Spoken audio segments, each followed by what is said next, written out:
Middle east में बढ़ते तनाव पर योगी सख्त, कट गई एक आदेश से पुलिस अफसरों में गदर, होली के बीच जारी किया ऐसा फरमान, मौलाना भी देखकर रह गए दंग। नहीं होगा कानून व्यवस्था से कोई खिलवाड़, योगी ने किया इस बार बहुत तगड़ा इंतजाम, सौंप दी अफसरों को बड़ी जिम्मेदारी। खामेनेई की मौत के बाद विरोध तेज, होली की तैयारियां अपने चरम पर थी, बाजारों में रंग और गुलाल की चमक थी, दुकानों पर भीड़ थी और लोग अपने घर जाने की तैयारी में जुटे थे।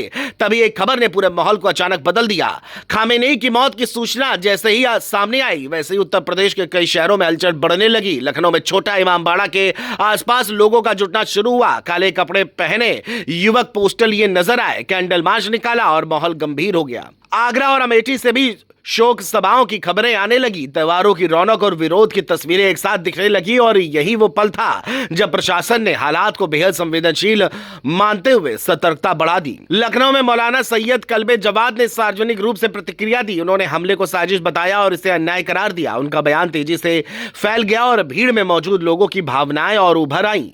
कुछ इलाकों में 3 दिन के शोक की घोषणा हुई। वहीं अमेठी में 40 दिन तक किसी भी तरह का उत्सव न मनाने का फैसला सामने आया है। कई बाजारों में दुकानों का स्वेच्छा से बंद रहना यह संकेत था कि समुदाय इस घटना को गंभीरता से ले रहा है। शोक सभाओं में बड़ी संख्या में लोग पहुंचे और शांतिपूर्ण तरीके से अपनी भावना व्यक्त की गई। स्थिति की गंभीरता को देखते हुए मुख्यमंत्री योगी आदित्यनाथ ने तत्काल अधिकारियों से रिपोर्ट मांगी। वरिष्ठ अफसरों के साथ बैठक कर पूरे राज्य की स्थिति की समीक्षा की गई। हर जिले से फीडबैक लिया गया। संवेदनशील इलाकों में पुलिस गश्त बढ़ाई गई।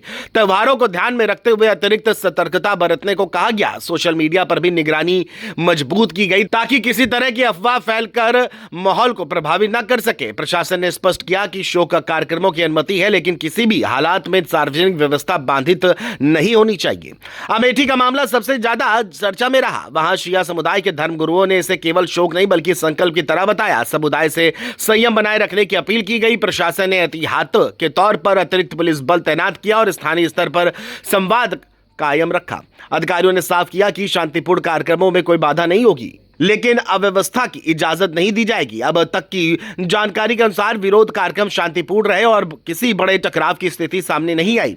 लखनऊ का ऐतिहासिक और सांस्कृतिक संदर्भ भी इस प्रतिक्रिया को समझने में महत्वपूर्ण है। शहर लंबे समय से शिया परंपरा और धार्मिक गतिविधियों का केंद्र रहा है और इसीलिए यहाँ भावनात्मक प्रतिक्रिया अपेक्षाकृत अधिक दिखाई दी गई। परिवार खुद को इस ऐतिहासिक विरासत से जुड़ा मानते हैं। यही कारण है कि शोक सभाओं में बड़ी संख्या में लोग पहुंचे। प्रशासन ने इस संवेदनशीलता को समझते हुए दोहरी रणनीति अपनाई। एक और सुरक्षा व्यवस्था को मजबूत रखा गया, दूसरी ओर धार्मिक नेताओं और समुदाय प्रतिनिधियों से संवाद बनाए रखा गया ताकि संतुलन कायम रहे। फिलहाल उत्तर प्रदेश में स्थिति नियंत्रण में बताई जा रही है। पुलिस की मौजूदगी संवेदनशील क्षेत्रों में बनी हुई है। अधिकारी लगातार हालात की निगरानी कर रहे हैं। त्योहार शांतिपूर्ण ढंग से संपन्न हो, यह प्रशासन की प्राथमिकता है। आने वाले दिनों में शोक कार्यक्रम किस रूप में आगे बढ़ते हैं और क्या उनका दायरा बढ़ता है, इस पर नजर बनी रहेगी। इतना स्पष्ट है कि खामेनेई की मौत की खबर ने भावनात्मक प्रतिक्रिया जरूर पैदा कर दी है, लेकिन प्रशासन की सक्रियता और सतर्क व्यवस्था के कारण हालात फिलहाल स्थिर हैं और शासन का ध्यान इस बात पर केंद्रित है कि कानून व्यवस्था हर स्थिति में कायम रहे।